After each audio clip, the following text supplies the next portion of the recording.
Hello guys, तो आज हम देखेंगे different modes of asexual reproduction. There are different modes of asexual reproduction. First one is fragmentation, budding, spore formation, vegetative propagation, gemmule formation and tissue culture. तो अब हम next ये सब detail में देखेंगे। तो फर्स्ट कौन सा है? फ्रैगमेंटेशन। अब ये फ्रैगमेंटेशन क्या है? हमने डेली यूज में देखा है, फ्रैगमेंट ये वर्ड हम बहुत बार यूज करते हैं। तो फ्रैगमेंट का मीनिंग क्या है? फ्रैगमेंट मीन्स ब्रेक, ब्रेक या फिर कट। तो इस प्रोसेस को हम या इस फ्रैगमेंटेशन प्रोसेस को हम एक एग्जांपल के थ्रू सीखते हैं। तो मैंने क्या किया, एक एग्जांपल लिया। किसका? मतलब अगर आपने 9th या फिर 10th पास की है तो आप लोगों को इस डायग्राम का नेम पता चलता है।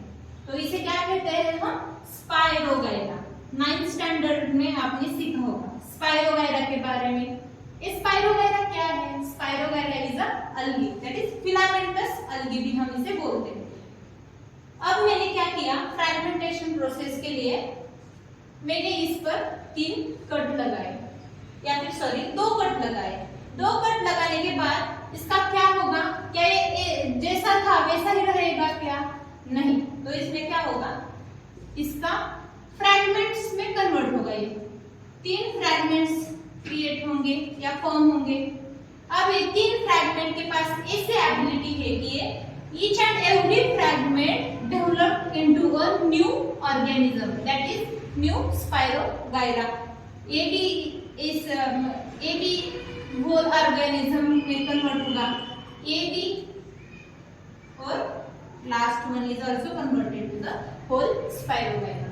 That is fragmentation means fragment के through एक organism क्या करता है, खुद का fragment करता है, और fragment के through each and every fragment of these organism converted into whole organism. That this process is called a fragmentation. तो अब नेक्स्ट हम देखेंगे फ्रैगमेंटेशन। तो आपको समझ में आ गया होगा कि फ्रैगमेंटेशन क्या है। फिर नेक्स्ट क्या है? बर्डिंग। बर्डिंग भी हम एक एग्जांपल के थ्रू सीखते हैं। तो पहले तो हमें इसे रब करना पड़ेगा। आई होप आपको ये सब समझ में आ गया होगा। फ्रैगमेंटेशन क्या है? फ्रैगमेंटेशन का एग्जांपल कौन सा है? स्पाइरोगाइरा। और फ्रैगमेंट मीन्स व्हाट? ब्रेक या फिर कट। मतलब ऑर्गेनिज्म के बॉडी में कट लगता है और each and every fragment converted into new organism. Second process कौन सी है? बर्डिंग। तो बर्डिंग क्या है? हमने देखा, मतलब 10th स्टैंडर्ड में देखा है बर्ड या फिर बर्डिंग प्रोसेस देखे। तो इसका एग्जांपल कौन, मतलब इस बर्डिंग के एग्जांपल क्या है? हाइड्रा, हाइड्रा और ईस्ट। ईस्ट कौन है? ईस्ट कौन है? मतलब आपके लिए एक क्वेश्चन है, ईस्ट क्या है? East is a unicellular organism, unicellular organism. तो बर्डिंग में क्या होता है? तो हम देखेंगे ईस्ट के एग्जांपल के साथ। मैंने इधर ड्रॉ किया एक पेरेंट सेल, इसमें ये रहा न्यूक्लियस, ये रहा पेरेंट सेल, पेरेंट सेल, ये रहा पेरेंट सेल। फिर इसमें ऐसा,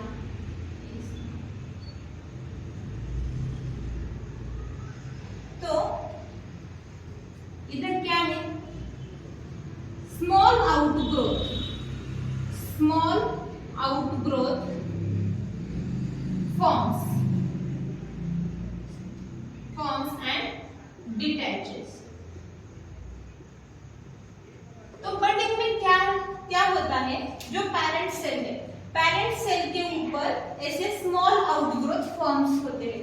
फिर ये स्मॉल आउटग्रोथ एक जैसे मैच्योर होंगे, एक फ्रैगमेंट या सॉरी एक बर्ड जो है वो डिटैच होता है पेरेंट के बॉडी से, दैट इज पेरेंट सेल से एक बर्ड डिटैच होता है। ये जो स्मॉल आउटग्रोथ है, इन्हीं स्मॉल आउटग्रोथ को हम साइंस के लैंग्वेज में या फिर बायोलॉजी के लैंग्वेज में बर्ड कहते हैं।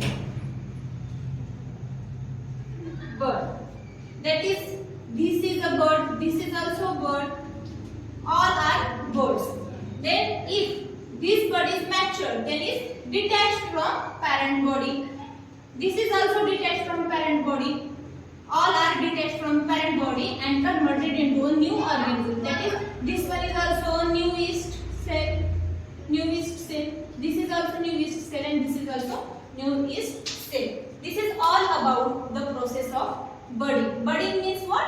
Small outgrowth forms on the parent body and detached from parent cell.